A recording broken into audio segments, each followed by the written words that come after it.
नमस्कार दोस्तों, स्वागत है आपके अपने YouTube चैनल संस्कृत अड्डा पर। दोस्तों, आज की जो वीडियो इसमें हम करने वाले हैं आपका DT+P में जो आपका TGT वाला जो एग्ज़ाम 27 तारीख को होने वाला है, तो आपके एग्ज़ामों के लिए महत्वपूर्ण क्वेश्चन जो आज की वीडियो में हम यहाँ पर लेकर आए हैं, जिसमें हितोपदेश जाए इसको हम आज की वीडियो में करने वाले हैं। नारायण पंडित जैन के द्वारा रचित है ये, क्योंकि यहाँ से आपको श्लोक देखने को मिलेंगे और प्रस्ताविका जो है वो आपके एग्ज़ाम में पूछी जाएगी। तो इसी को आज की वीडियो में हम यहाँ पर करने वाले हैं।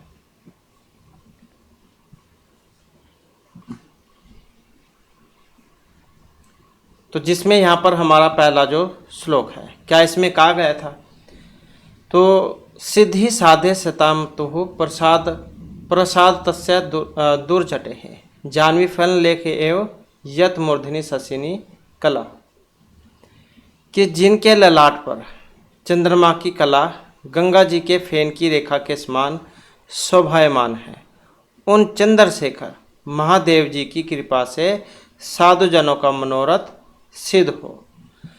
तो चंद्रशेखर ये एग्जाम में आपके पूछे जाते हैं समास के रूप में, कि चंद्रमा शिखर पर जिनके ये आया है, तो किन के लिए आया है, कौन सा समास है, बहुब्रीहि समास। और जैसे ये महादेव जी जो है भगवान शिव उनके लिए आता है। तो ऐसे जो आपको एग्जाम में देखने को मिलते हैं। तो सिद्धि साधे शताम तुहु, क्यों जिनके ललाट पर चंद्रमा की कला और गंगा जी के फेन की रेखा के समान शोभायमान है, उन चंद्रशेखर महादेव जी की कृपा से साधुजनों का मनोरथ सिद्ध हो।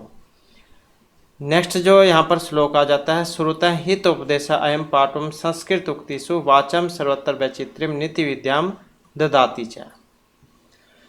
तो ये हितोपदेश नामक ग्रंथ सुना हुआ, सुनने से संस्कृत के बोलने चालने में चतुरता को, सब विषय में वाक्यों की विचित्रता को और नित्य विद्या को देने वाला है। श्रुत हितोपदेशम पाठुम संस्कृत उक्तिषु वाचम सर्वत्र वैचित्र्यम नित्य विद्याम ददाति च, कि यह हितोपदेश नामक ग्रंथ सुना हुआ अर्थात सुनने से संस्कृत के बोलने चालने चतुरता, सब विषय में वाक्यों की विचित्रता और नीति विद्याओं को देता है।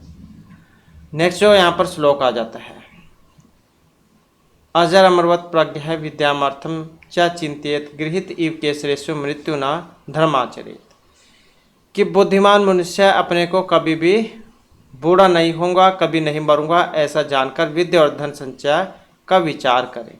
मृत्यु ने चोटी को आ पकड़ा है ऐसा सोचकर धर्म करे।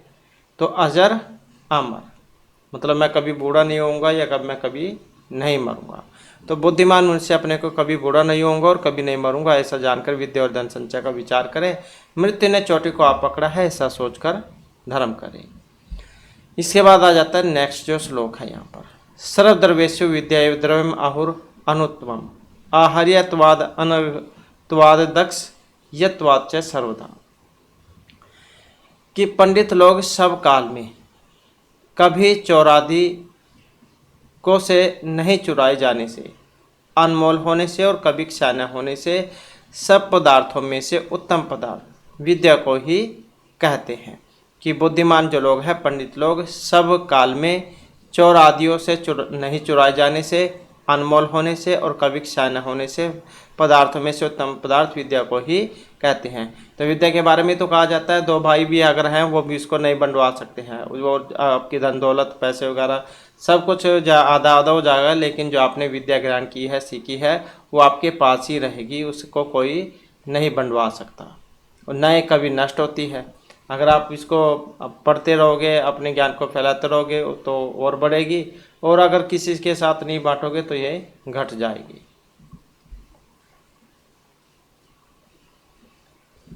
नेक्स्ट आ जाता है, संयोजति विद्याएव नीचगात अपि नरम सरित समुद्रम इव दुर्धेर्षम नृपम भाग्यमतः है परम, कि जैसे नीच अर्थात तुच्छ तीर्ण आदि से मिलने वाली नदी उस तीर्ण आदि को अर्थात समुद्र से जा मिलाती है, उसी प्रकार विद्या भी नीच पुरुष को प्राप्त होकर राजा से जा मिलाती है और फिर सौभाग्य को उदय कराती है। कि जैसे नीच अर्थात तुच्छ तीर्ण आदि से मिलने वाली नदी, उस तिनकों को समुद्र से जा मिलाती है, क्योंकि जो नदियाँ हैं वो सारी जितनी भी हैं समुद्र में जाकर मिल जाती हैं। तो अगर कोई तुच्छ तिनका भी है तो वो भी क्या है, समुद्र में जा मिलता है। इसी प्रकार से विद्या भी अगर नीच पुरुष को प्राप्त हो जाती है तो वो भी राजा से जा मिलती है। अर्थात कहने का मतलब है उसका भी भाग्योदय हो जाता है। अगर पढ़ेगा तो उसको भी ज्ञान प्राप्त हो जाएगा। नेक्स्ट आ जाता है विद्या ददाति विनय विनयाति आति पात्रत्वम पात्रत्वा धनम आपनोति धनाधनम ततः है सुखम।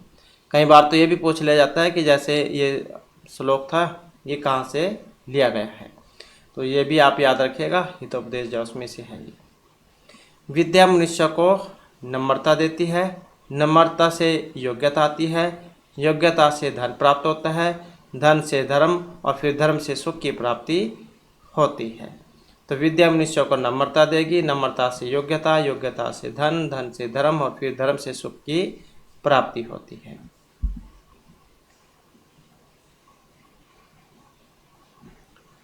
नेक्स्ट है विद्या शस्त्रस्य शास्त्रस्य द्वे विद्ये प्रतिपत्ति अध्यहस्याय वृद्धत्वे द्वित्याद्रियते सदा। कि शस्त्र विद्या और शास्त्र विद्या दोनों आदर कराने वाली होती है, परंतु पहली अर्थात शस्त्र विद्या बुढ़ापे में पुरुषार्थ न होने से हांसी कराती है और दूसरी अर्थात शास्त्र विद्या सदैव आदर कराती है। तो कहने का मतलब है जो शस्त्र है वो तो इतनी है, इतनी आपके जवानी है, लेकिन जो पढ़ाई है आपकी विद्या है वो बुढ़ापे होने पर भी आपका सहारा बनेगी। तो शस्त्र विद्या और शास्त्र विद्या दोनों आदर कराने वाली है, टाइम की बात है, परंतु पहली अर्थात शस्त्र विद्या बुढ़ापे में पुरुषार्थ न होने से हंसी कराती है और दूसरी अर्थात शास्त्र विद्या सदैव आदर कराती है। नेक्स्ट आ जाता है यत्र नवे भाजने लग्न संस्कार न अन्यथा भवेत् कथा सलेन बाला नाम नीति तदीह कथ्यते। कि जैसे मृत्तिका के कोरे बर्तन में जिस वस्तु का संस्कार पहले हो जाता है अर्थात पीछे वह उसमें से नहीं जाता है, उसी प्रकार मैं इस हितोपदेश ग्रंथ में कथा के बहाने से बालकों के लिए नीति कथा कहता हूँ। नीति कथाएं तो हैं मनुष्य के जीवन के लिए, उसको अपने जीवन के लिए तैयार करना। तो मिट्टी के कोरे बर्तन में जिस वस्तु का संस्कार पहले हो जाता है और पीछे वह उनमें नहीं जाता है, उसी प्रकार से मैं इस हितोपदेश ग्रंथ में कथा के बहाने से बालकों के लिए नीति कथा कहता हूँ। तो मित्र लाभ सुहृद वेद विग्रह संधि च पंचतंत्रा तथा अन्यस्माद अन्यथा कृष्य लिखे थे। तो ये जो है आपके ये चार प्रकार हैं, मित्र लाभ, सुहृद वेद, विग्रह और संधि। तो इन चारों में है तो चार भाग है इसके। एग्जाम में ये भी आते हैं कि हितोपदेश में कौन कौन से भाग हैं इसके। तो ये मित्र लाभ, सुहृद वेद, विग्रह और संधि, और पंचतंत्र से प्रेरणा लेकर ही ये लिखे गए थे। तो पंचतंत्र तथा अन्य नीति शास्त्र के ग्रंथों से आज से लेकर मित्र लाभ, सुहृद वेद, विग्रह और संधि ये चार भाग बनाए जाते हैं।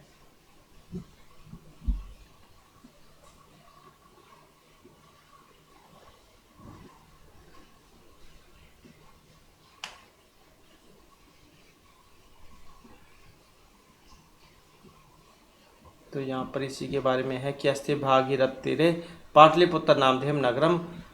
तो भागीरथी के किनारे पर पाटलिपुत्र नाम का नगर था। तो तत्सर्वमानित पुत्र को के लिए राजा की चिंता। यहाँ पर है स्वामी गुणोपेतम सुदर्शन नाम नरपति आसित सैभूपति रेखदा के नपी पठ्यमान श्लोक द्वयम सुश्राव। कि गंगा जी के किनारे पर पटना नाम का एक नगर है वहाँ राजा के संपूर्ण गुणों से शोभायमान सुदर्शन नाम का एक राजा रहता था। और एक समय उस राजा ने किसी को पढ़ते हुए 2 श्लोक सुने थे। तो ये वाले अनेक संशय उच्छेदे प्रोक्षर्थस्य दर्शकम सर्वस्यालोचनम शास्त्रम यस्य नास्ति अंध एव सह। कि अनेक संदेहों को दूर करने वाला और छिपे हुए अर्थ को दिखाने वाला शास्त्र सबका नेत्र है। ज्ञान रूपी जिसके पास वह शास्त्र नेत्र नहीं, वह अंधा है। कि अनेक संदेहों को दूर करने वाला, छिपे हुए अर्थ को दिखाने वाला शास्त्र सबका नेत्र है। ज्ञान रूपी जिसके पास वह शास्त्र नेत्र नहीं, वह अंधा है। और कौन सा था? यौनम धन संपत्ति प्रभुत्वम अविवेकिता एकम एकम अपि अनर्थाय किम उ यत्र चतुष्टयम्। यौवन, धन, प्रभुता और अविचारता, इनमें से एक एक भी हो तो अनर्थक करने वाली है, और जिसमें चारों हो जाए उसका तो क्या ही ठीक है। कि यौवन, धन, प्रभुता और अविचारता, इनमें से एक भी हो तो अनर्थक ये करने वाली है, और जिसमें चारों हो जाए उसका तो कहने क्या। तो इति आकर्ण्य आत्मनः पुत्राणाम अनधिगत शास्त्राणाम नित्यम उन्मार्गम गामिनाम शास्त्र अनुष्ठाने उद्वेगी मनः स राजा चिंत्यमास। मतलब इन दोनों श्लोकों को सुनकर वह राजा शास्त्र को न पढ़ने वाले तथा प्रतिदिन को मार्ग पर चलने वाले अपने लड़कों के शास्त्र न पढ़ने से मन व्याकुल होकर सोचने लगा। को अर्थ पुत्रेण जातेन यह न विद्वान न धार्मिक कानेन चक्षुषा किंवा चक्षु पीड़े एव केवलम। कि जो न पंडित है न धर्मशील है, ऐसा पुत्र उत्पन्न हुआ किस काम का। जैसे काणी आँख से क्या शर्त है, केवल आँख को ही पीड़ा है। वो तो उसी को पता है, माता पिता को, जिसके जो पुत्र हैं वो कमी हो जाएं, गलत काम पर चले जाएं, सही राह ना हो। अजात मृत मूर्खानाम वरम आदौ न जानती शुक्र धोख कर अवादंतिम अस्तु पदे पदे। कि उत्पन्न नहीं हुआ है तथा होकर मर गया और मूर्ख, इन तीनों में से पहले दो अच्छे हैं। उत्पन्न नहीं हुआ या होकर मर गया, क्योंकि इनका दुख तो होगा उसी टाइम कि मेरा तो था ही नहीं कुछ, जो या तो उत्पन्न ही नहीं हुआ या होकर मर गया। लेकिन मूर्ख जो पुत्र है वो हमेशा ही पीड़ा देता रहता है, क्योंकि मूर्ख होगा हमेशा आंखों के सामने रहेगा, दुख होगा, कष्ट होगा। लेकिन दोनों में तो उस टाइम ही होगा बस जब वे थे या नहीं थे, लेकिन ये हमेशा दुख देता रहेगा। तो उत्पन्न नहीं हुआ, होकर मर गए, मूर्ख, इन तीनों में से पहले दो अच्छे हैं। अंतिम मूर्ख अच्छा नहीं है, क्योंकि पहले दोनों एक ही बार दुख देने वाले हैं, अंतिम क्षण में दुख देता है। तो कह देते हैं कि मूर्ख पुत्र से तो ना हो वो अच्छा है। किंच और भी वरम गर्भस्रवा वरम आपी च न एव अभिगमनम। वरम जाता है प्रेत है वरम आपी च कन्या जनिता। वरम वध्या भार्य वरम आपी च गर्भेषु बस्ति। न च विद्वान रूपरद व्यन गुण युक्त अपि तन्य है। मतलब गर्भ का गिर पड़ना, स्त्री का संसर्ग न करना, उत्पन्न होकर मर जाना, कन्या का होना, स्त्री का बांझ रहना, अतः उसके घर में ही रहना अच्छा है, परंतु सुंदरता तथा स्वर्ण के आभूषण से युक्त भी मूर्ख पुत्र होना अच्छा नहीं है। तो मूर्ख जो पुत्र है उसके बारे में है यहाँ पर ये कि उससे तो ना हो वही अच्छा है। किंच और भी सह जाता येन जातेन जाति वंश समुन्नतिम परिवर्तनी संसारे मृता का वना जायते। और जिसके पुत्र के उत्पन्न होने से वंश की बढ़ाई हो, वह जानो उत्पन्न हुआ, नहीं तो इस असार संसार में मर कर कौन मनुष्य उत्पन्न नहीं होता। अर्थात बहुत से होते हैं और बहुत से मरते हैं। कि जिस पुत्र के उत्पन्न होने से वंश की बढ़ाई हो, वह जानो उत्पन्न हुआ, नहीं तो इस असार संसार में मरकर कौन मनुष्य उत्पन्न नहीं होता। अर्थात बहुत से होते हैं और बहुत से मरते हैं। तो वैसी है जैसे बहुत सारे व्यक्ति हैं, तो परिवार है, परिवार में से एक दो ही जो काबिल निकलता है। तो अगर कोई काबिल नहीं निकलेगा तो फिर ये उसके बारे में है कि कुछ ऐसे हैं जैसे जैसे वो जनसंख्या में वृद्धि करने वाले हैं, धरती पर बोझ गा देते हैं जिसे। बस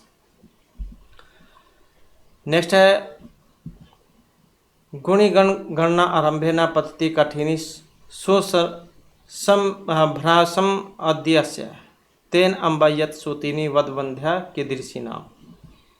कि गुणियों की गिनती के आरंभ में जिसका नाम गौरवपूर्ण खड़े से नहीं लिखा जाए, ऐसे पुत्र जो माता पुत्रवती कहलाए, तो कहो बांझ कैसी होती है। अर्थात जिसका पुत्र निर्गुणी है वही सचमुच बांझ है। तो यहाँ पर भी मूर्ख पुत्र के बारे में ही है।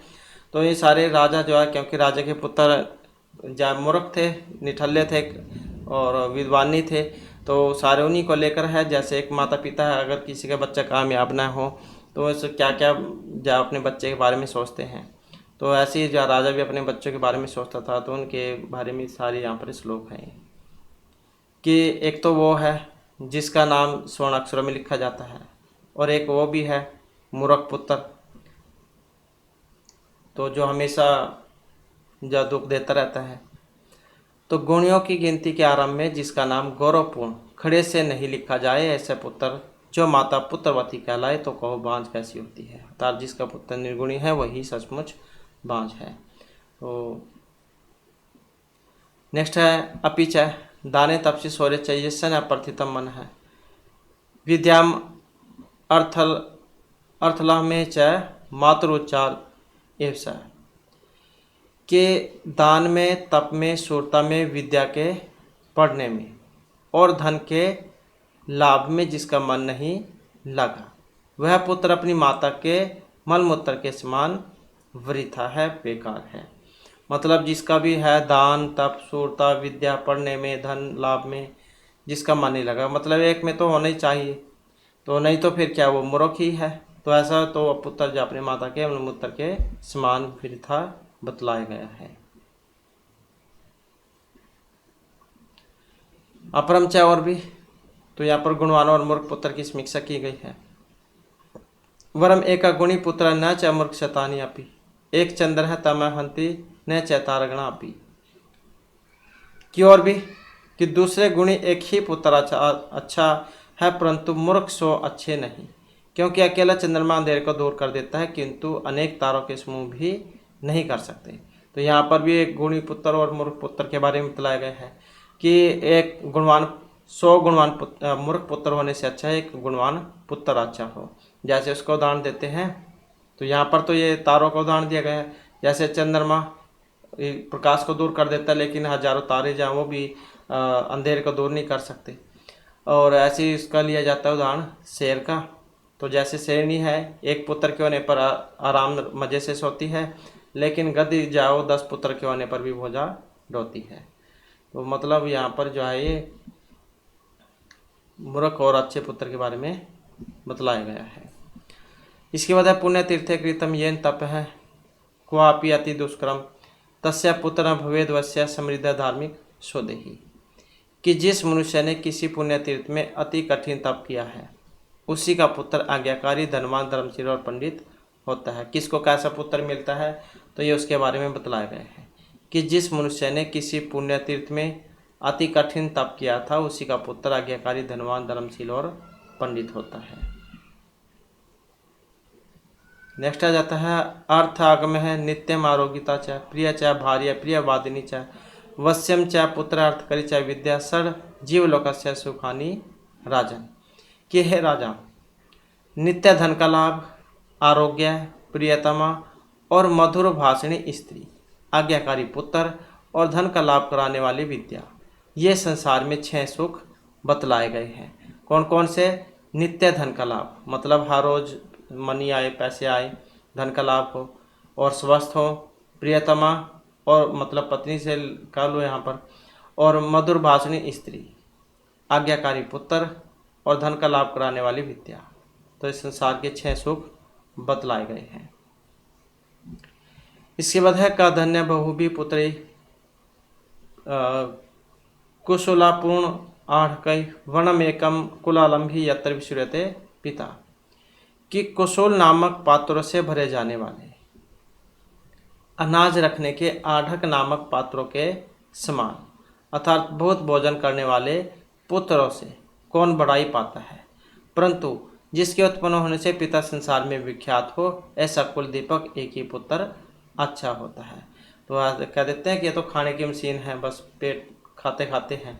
तो ये उनके बारे में है कि कुशल नामक पात्रों से भरे जाने वाले अनाज रखने के आढ़क नामक पात्रों के समान, अर्थात बहुत भोजन करने वाले पुत्रों से कौन बड़ाई पाता है। तो कह भी देते हैं कि इसका पुत्र तो लड़के तो हम बहुत ज़्यादा खाते हैं, परंतु जिसके उत्पन्न होने से पिता संसार में विख्यात हो, ऐसे कुलदेव एक ही अच्छा है। ऋणकर्ता पिता शत्रु माता च व्यभिचारिणी, भार्या रूपवती शत्रु पुत्र शत्रु पंडित है। कि ऋणकर्ता पिता व्यभिचारी यानी बदचलन माँ, कि ऋणकर्ता पिता व्यभिचारी यानी कि बदचलन माँ, अत्यंत सुंदर स्त्री और मूर्ख पुत्र, ये चारों शत्रु के समान बतलाए गए हैं। क्योंकि जिस पिता के ऊपर कर्जा हो जाता है तो उनके घर में भी हमेशा कलेश ही रहता है। व्यभिचारिणी बदचलन माँ, क्योंकि उसका भी भरोसा नहीं है कब किसके साथ भाग जाए, ये गलत काम करती है। अत्यंत सुंदर स्त्री, क्योंकि उस पर भी दूसरे निगाह दृष्टि रख सकते हैं, वो भी बाहर नहीं जा सकती, गलत दृष्टि से लोग देखते हैं। और मूर्ख पुत्र, ये चारों शत्रु के समान बतलाए गए हैं। नेक्स्ट है अनाभ्यासी विषम विद्या अजीर्ण भोजनम विषम विद्या विषम शोभा, अनाभ्यासी विषम विद्या अजीर्ण भोजनम विषम, विषम सभा दरिद्रस्य वृद्धस्य तरुणी विषम। कि अभ्यास न करने से विद्या, अजीर्ण होने पर भोजन, दरिद्रों की सभा और बूढ़े को तरुण स्त्री, ये विष के समान बतलाई गई है। क्योंकि जब आप अभ्यास नहीं करोगे तो विद्या भी आपको नहीं प्राप्त होगी, क्योंकि जब आप पढ़ोगे तभी आपको पता होगा कि तभी आपका एग्ज़ाम पास होगा। अब ये तो है नहीं कि बिना पढ़े ही आप एग्ज़ाम पास कर लोगे। तो अभ्यास न करने से विद्या, अजीर्ण होने पर भोजन, वो उसका मतलब है जैसे बासी भोजन, और दरिद्रों की सभा और बूढ़े को तरुण स्त्री, ये विष के समान है। क्योंकि बूढ़े को अगर जवान स्त्री मिल जाए तो उसका भी कोई काम नहीं। तो ये सारे विष के समान बतलाए गए हैं। इसके बाद है यस्य कस्य परशुतापि गुणवान पूज्यते नरः, धनुर्वंश विशुद्धापि निर्गुणः किम करिष्यति। कि किसी से भी उत्पन्न हुआ हो किंतु गुणवान होने से प्रतिष्ठा पाता है, जैसे अच्छे बांस का बना हुआ भी धनुष्य गुण अर्थात डोरी के बिना क्या कर सकता है। कि यस्य कस्य परशुते गुणवान पूज्यते नरः, धनु वंश विशुद्धापि निर्गुण किम करिष्यते। कि किसी भी से भी उत्पन्न हो किंतु गुणवान होने से प्रतिष्ठा पाता है, जैसे अच्छे बांस का बना हुआ धनुष्य गुण डोरी के बिना क्या कर सकता है, क्योंकि डोरी से तो चलेगा तीर भी। तत्कथम इदानीम एते मम पुत्रा गुणवंत है कियंताम। तो इसलिए आप किसी प्रकार से मेरे पुत्रों को गुणवान कीजिए, बस उन्हें विद्वान बना दीजिए, क्योंकि मूर्ख थे। मूर्ख पुत्रों को विद्वान बनाने के लिए ही हितोपदेश की रचना की गई थी।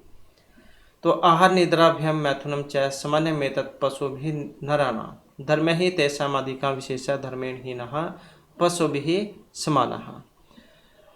तो इसलिए आहार निद्राभ्य और मैथुनीय पशुओं और मनुष्यों में समान है, केवल मनुष्य में धर्म ही अधिक है, धर्महीन मनुष्य पशु के समान है। तो इसलिए आहार निद्राभ्य मैथुनीय पशु और मनुष्य में समान है, लेकिन मनुष्य में धर्म ही अधिक है और धर्महीन मनुष्य पशु के समान बतलाए गए हैं। यतः क्योंकि धर्मार्थ काम मोक्ष नाम इससे कापि न विद्यते, अजह गलसने स इव तस्य जन्म निरर्थकम। मतलब क्योंकि जिस मनुष्य में धर्म अर्थ काम मोक्ष इनमें से एक भी ना हो, धर्मार्थ काम मोक्ष नाम इससे कापि न विद्यते, और जिसका जन्म, आज किसको कह देते हैं, बकरी को, और जिसका जन्म बकरी के गले के थन के समान वृथा है, मतलब बेकार है। यतुच्यते आयु कर्म च वित्तम च विद्या निधनमेव च पंच एतानि अपि सृज्यन्ते गर्भस्थस्य एव देहिनः। कि कहा जाता है कि जैसे यत से उच्यते, जैसे कहा जाता है आयु कर्म धन विद्या और मृत्यु, ये 5 बातें मनुष्य की गर्भ में ही लागू होती हैं।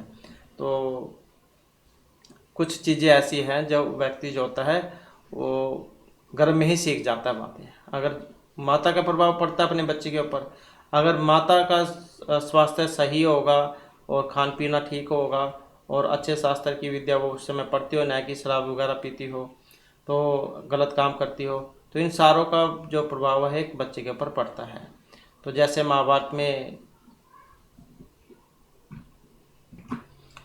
और ऐसा कहा जाता है कि जो महाभारत जो थी उसमें अभिमन्यु ने जो भी सारा जो ज्ञान था वो अपनी माता के गर्भ में ही जान लिया था। तो ये जब चक्रव्यूह के बारे में बतला रहे थे अर्जुन सुभद्रा को, तो सारे सब कुछ जो उन्होंने सीख लिया था, लेकिन उनकी जो माता थी सुभद्रा, उनको बीच में नींद आ जाती है। जिस समय चक्रव्यूह से बाहर निकलने का टाइम था उस समय के बता रहे थे, उन्हें बीच में नींद आ जाती है और बीच में नींद आने के कारण जो अभिमन्यु थे उनको उसका फिर ज्ञान नहीं हुआ। तो इसी कारण से अभिमन्यु जो है फिर वो उसमें चक्रव्यूह में फंस गए थे, क्योंकि अंदर जाना तो उन्होंने सीख लिया था, लेकिन बाहर निकलने के टाइम पर उनकी माता को नींद आ गई तो ज्ञान उन्हें नहीं हुआ और उसी कारण से उनकी मृत्यु भी हुई थी चक्रव्यूह में फंसकर। तो बहुत सारी बातें हैं जो व्यक्ति को अपनी माँ से ही गर्भ में ही मिल जाती हैं। तो इस कारण से वातावरण का रहना जो है बहुत सही माना गया है, सही वातावरण होना चाहिए। तो इसी कारण से ये श्लोक सारे प्रसिद्ध हुए हैं। आयु कर्म धन विद्या मृत्यु, मतलब बहुत सारी बातें हैं जो व्यक्ति को अपने घर में ही पता लग जाती हैं। तो माता के ऊपर है, माता किस तरीका का खान पान है, क्या सीख रही है।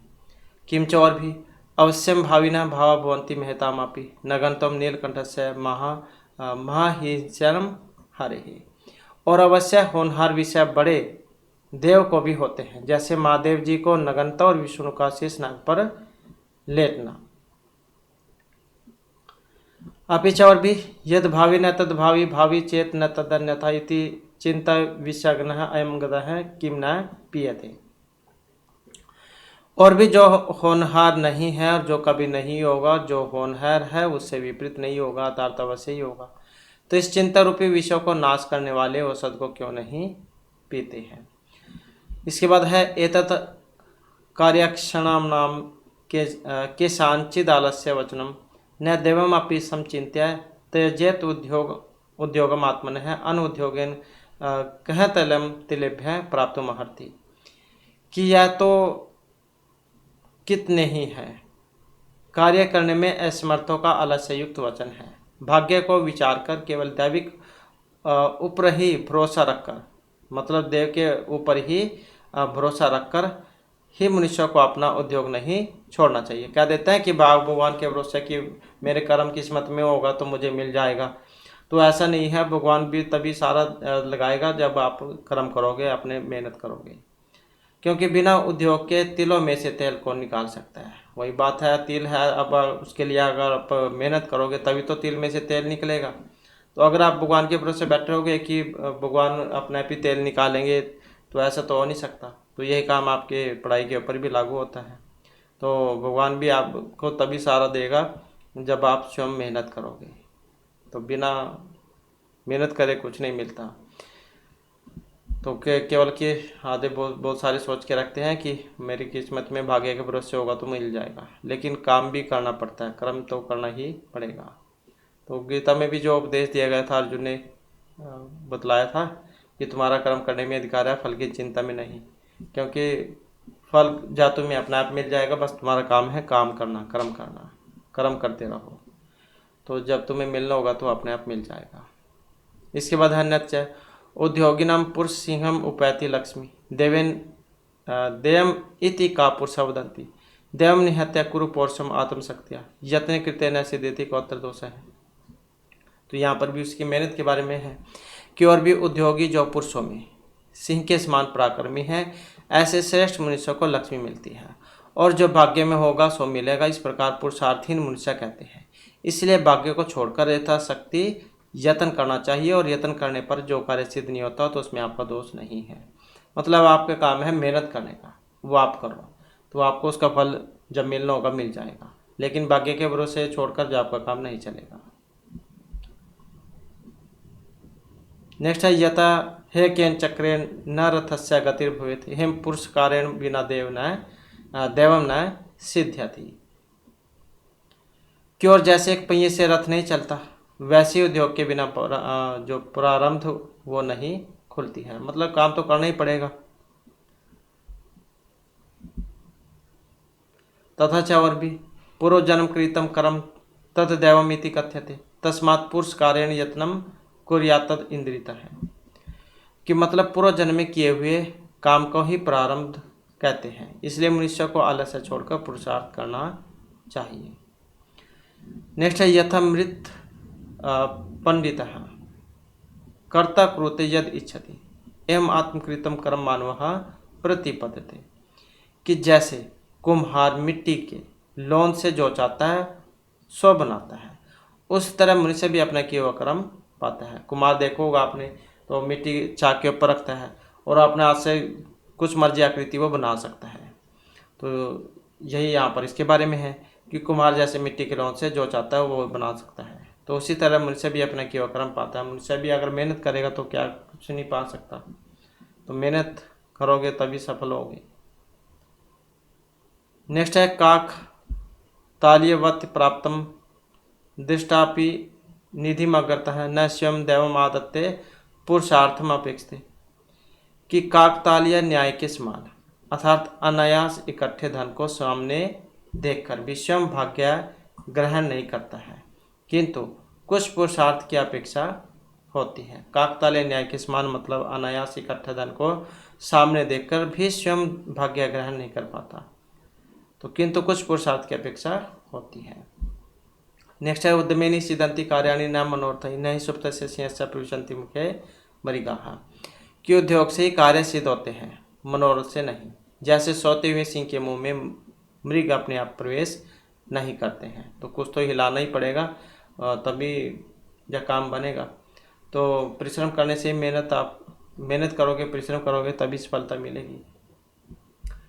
इसके बाद मातृ पितृ कृताभ्यास गुणितामेति बालका है न गर्भ जीवितम अति मात्रेण पुत्र भवती पंडिता है। कि माता पिता से अभ्यास कराया गया बालक गुणवान होता है, तो गर्भ से निकलते ही पुत्र पंडित तो नहीं होता। कि ऐसा तो है नहीं कि माता पिता अगर मतलब पढ़े लिखे हैं और पुत्र भी एकदम से हो जाएंगे, तो पुत्र को भी तो मेहनत करनी पड़ेगी। तो माता पिता से अभ्यास कराया गया बालक गुणवान होता है, गर्भ से निकलते ही पुत्र पंडित नहीं होता। माता शत्रु पिता वैरी ये बाला न पाठिता न शोभते सभा मध्य हंस मध्य बको यथा। कि जिस माता पिता अपने बालक को नहीं पढ़ाया तो वह उसके शत्रु के समान है, और वह बालक सभा में हंसों में बुगले की तरह शोभा नहीं देता है। मतलब जैसे कहीं भी चले जाओ और वो कोई पढ़ा लिखा ना हो तो कितनी जा शर्म आती है। तो ऐसे माता पिता को भी मूर्ख मतलब शत्रु की समान ही बतलाया गया जो अपने बच्चों को नहीं पढ़ा पाते हैं।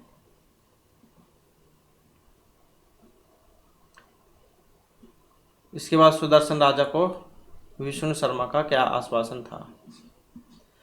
तो रूप यौवन संपन्ना विशाल कुल संभवा विद्याहीन न शोभन्ते निर्गंधेव किंचुका। कि सौंदर्य तथा यौवन से युक्त और बड़े कुल में उत्पन्न हुए मनुष्य का विद्याहीन होने से सुगंध रहित टिश्यू के पुष्पों के समान शोभा नहीं पाते हैं। कि सौंदर्य तथा यौवन से युक्त और बड़े कुल में उत्पन्न हुआ मनुष्य विद्याहीन होने से सुगंध रहित टिश्यू के पुष्पों के समान शोभा नहीं पाता है। कि मतलब है तो कोई अमीर उसमें घर में पैदा हो गया, लेकिन है मूर्ख को पढ़ना उसको आता नहीं, तो ऐसा तो सभी जगह ले खाएगा। तो ऐसा जो व्यक्ति वो ऐसे पुष्प के समान बतलाया गया है जिसकी कोई सूंघ नहीं होती, मतलब सुगंध रहित है।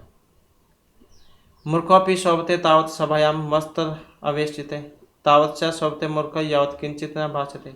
जैसे वो कौवे वाला उदाहरण दिया जाता है कि मतलब एक पेड़ है, एक पेड़ पर कोयल भी बैठी हुई है और कौवा भी बैठा हुआ है, तो दोनों देखने में तो एक जैसे लगते हैं, ब्लैक होते हैं, दोनों साइज भी सेम ही है लगभग, लेकिन उनका पता कैसे चलेगा? जब कौवा कहाँ कहाँ करेगा तभी पता लग जाएगा। तो यही काम यहाँ पर है। अगर मूर्खों की सभा है वहाँ पर, मतलब ये पंडितों की सभा, वहाँ पर एक मूर्ख आकर उनमें बीच में बैठ जाए तो तभी तक तो वो विद्वान कहलाएगा जब तक वो अपने मुंह से कोई बात नहीं बोलता। तो सुंदर कपड़े पहने हुआ मूर्ख भी सभा में तभी तक अच्छा लगता है जब तक वह कुछ नहीं बोले, क्योंकि सारे अगर बैठे हुए हैं तो वो भी उनके समान है, लेकिन जैसे अपने मुंह से कोई बात बोलेगा तो उसका तो पता लग ही जाएगा कि कितना पढ़ा लिखा है, कितना गुणवान है। तो एतत् चिंतित्वा स राजा पंडित सभां कारितवान् राजा वाच भो पंडिता सूर्यताम् अस्ति कश्चित् देवभूतः विद्वान् यः मम पुत्राणां नित्यम् उन्मार्गात्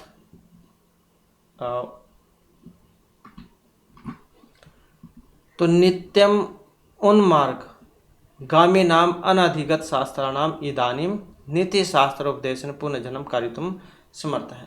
कि यह सोच विचार करके उस राजा ने पंडितों की सभा बुलाई और राजा बोला कि हे पंडित महाशय सुनिए, इस सभा में कोई ऐसा पंडित है जो मेरे नित्य कुमार्गी शास्त्र को न पढ़े हुए और बेटों को अब तक नीति शास्त्र के उपदेश से नया जन्म कराने में समर्थ हो। यतः क्योंकि काचः कांचनम संसर्गात अदत्ते मारकर्तिम धोतिम तथा सत्सन्निधान अनेन मूर्खा याति प्रवीणता।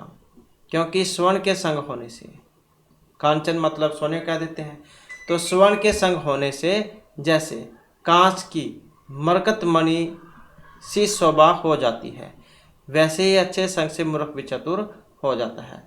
कह देता है कि साथ अच्छा होना चाहिए, चाहे वो परिवार में है, पड़ोस है और स्कूल है या फिर मित्र मंडली है, तो साथ जो है वो अच्छा होना चाहिए। अगर आप अच्छे मित्र के साथ उठो बैठोगे तो आप अच्छा सीखोगे, गलत व्यक्ति के साथ बैठोगे तो गलत सीखोगे। तो स्वर्ण के संग होने से कांच की मरकत मणि भी शोभा में हो जाती है, वैसे ही अच्छे संग से मूर्ख भी चतुर हो जाता है। तो इसलिए जो अच्छी संगति जो उसके बारे में कहा जाता है कि अच्छे व्यक्ति के साथ उठना बैठना होना चाहिए, गंदे व्यक्ति के साथ नहीं। जैसे कि साथ रहोगे उठो बैठोगे उसी का असर पड़ेगा, वैसे ही सीखोगे। उक्तम च हियति ही मतिस्तात ही नहीं स समागमात् समहम च समताम एति विशिष्टम च एव विशिष्टताम। और कहा भी गया है कि नीचों के साथ रहने से बुद्धि गढ़ जाती है। हियते मति ही तात, मति मतलब बुद्धि, ही नहीं चाहे समागमात, कि नीचों के साथ रहने से बुद्धि गढ़ जाती है और समान पुरुषों के साथ रहने से समान होती है और बुद्धिमान के साथ रहने से बढ़ जाती है। वही बात है, जैसे व्यक्ति के साथ आप बैठोगे उठोगे तो वैसी ही आपकी बुद्धि बनेगी। अगर आप नीच के साथ रहोगे नीच से ही सीखोगे, समान जो ना तो मतलब गलत काम करता है और ना ही मतलब एक जैसे कह लो आप, ना तो गलत है ना ठीक है बीच में, तो वैसे ही बनोगे। अगर बुद्धिमान के साथ रहोगे तो बुद्धिमान बनोगे। अतरंतर विष्णु शर्मा नामा महापंडिता सकल नीति शास्त्र तत्वज्ञ बृहस्पतिर अभवत देव महाकुल संभूता एते राजपुत्रा तत्मया नीतिम ग्रहीतुम शक्यन्ते। तो उस समय संपूर्ण नीति शास्त्रों के सार को जानने वाले बृहस्पति जी के समान एक बड़े धुरंधर पंडित विष्णु शर्मा जी बोले कि महाराज, हे महाराज, ये बड़े सतकुल में उत्पन्न हुए राजपुत्र हैं, इसलिए मैं इनको नीति सिखा सकता हूँ। क्योंकि फिर क्या है इसमें, इन्होंने तो विद्वान किया था उनके पुत्रों को, तभी तो ये विष्णु शर्मा ने या पंचतंत्र लिखा था और नारायण पंडित ने हितोपदेश लिखा था कि ना द्रव्य निहिता कतिचित क्रिया फलवती भवेत न व्यापार सते नापि सुपत पाठ्यते बकः। क्योंकि अयोग्य वस्तु में किया हुआ परिश्रम सफल नहीं होता है, जैसे अनेक उपाय करने पर भी तोते के समान बगुला नहीं पढ़ाया जा सकता। क्योंकि अयोग्य वस्तु में किया हुआ परिश्रम सफल नहीं होता, जैसे अनेक उपाय करने पर भी तोते के समान बगुला को नहीं पढ़ाया जा सकता। तोता तो सीख लेता लेकिन बगुले को नहीं पढ़ाया जा सकता। अनच्च और भी अस्मिन् तो निर्गुणम गोत्रे न अपत्यम उपजायते आकरे पदम रागाणाम जन्म काचमणि कुतः है। कि और दूसरे भी कि राजकुल में गुणहीन संतान उत्पन्न नहीं हो सकती है। अस्मिन् तो निर्गुणम गोत्रे न अपत्यम उपजायते, कि इस राजकुल में गुणहीन संतान उत्पन्न नहीं हो सकती। जैसे कि पदम राग मणियों की खान में कांच मणि का जन्म कैसे हो सकता है। मतलब जैसे उसी से लगा लो, खान तो सोने की है तो उसमें लोहा कहाँ से मिल सकता है? अगर खानी वो सोने की है तो सोना ही इसमें से प्राप्त होगा। तो उसी से लगा लो, जैसे पेड़ है आम का, तो उस पर अमरूद थोड़ी लगेंगे, उस पर तो वही लगेंगे। तो दूसरे मतलब इस राजकुल में गुणहीन संतानें उत्पन्न नहीं हो सकती। जैसे पद्म रागमणियों के खान में काचमणि का जन्म कैसे हो सकता है? अतः हम षण्मास अभ्यंतरित पुत्रा नीति शास्त्र अभि ज्ञान करिष्यामि सविनम पुनःवाच। तो इसलिए मैं 6 महीने के भीतर आपके पुत्रों को नीति शास्त्र में निपुण कर दूंगा। राजा फिर ये विनय से बोला। तो कीटापि सुम्न संगदारा अहरति शतामशिर है अस्मापि याति देवतम महद भी सुप्रतिष्ठित है।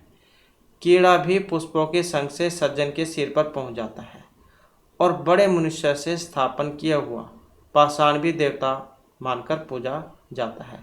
जैसे कि पूजा करते हैं देवता मानकर पत्थर की पूजा करते हैं, तो वही तो है कि कीड़ा भी पुष्पों के संग से सज्जन के सिर पर पहुंच जाता है। आपने देखा होगा आपके सिर पर अगर कोई आगे कुछ है फूल वगैरह, तो और उसके ऊपर कोई कीट पतंगे है तो वो भी आपके सिर के ऊपर मंडराने लग जाते हैं।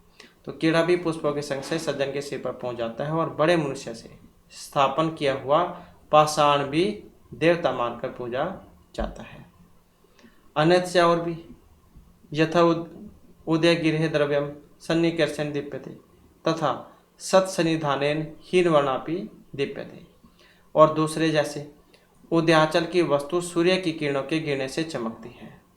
उदयाचल की वस्तु सूर्य की किरणों के गिरने से चमकती है, उसी तरह से सज्जनों के पास रहने से मूर्ख भी शोभायमान लगते हैं।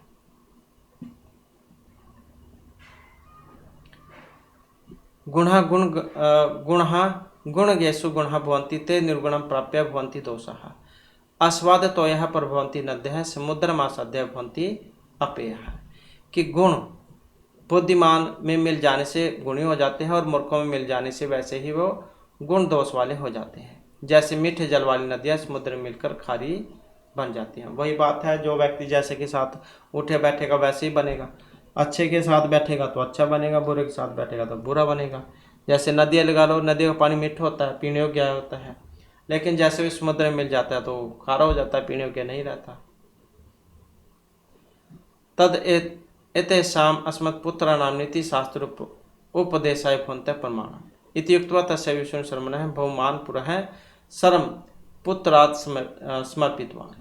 तो इसलिए मेरे पुत्रों को नीति शास्त्र के उपदेश करने के लिए आप सब प्रकार से समर्थ हैं, यह कहकर बड़े आदर से विष्णु शर्मा जी को पुत्र सौंप दिए। तो इस प्रकार से जो है यहाँ पर ये प्रस्ताविका थी। तो इसी के जो है ये श्लोक जो आपके एग्जामों में पूछे जाते हैं कि कहाँ से लिए गए हैं, क्या इनमें कहा गया था। तो इस प्रकार से जो हमारी क्लास में महत्वपूर्ण क्वेश्चन थे। नेक्स्ट वीडियो इसमें आपके लिए नए जो महत्वपूर्ण क्वेश्चन हम लेकर आएंगे। और हमारे साथ अंत बनाने के लिए धन्यवाद।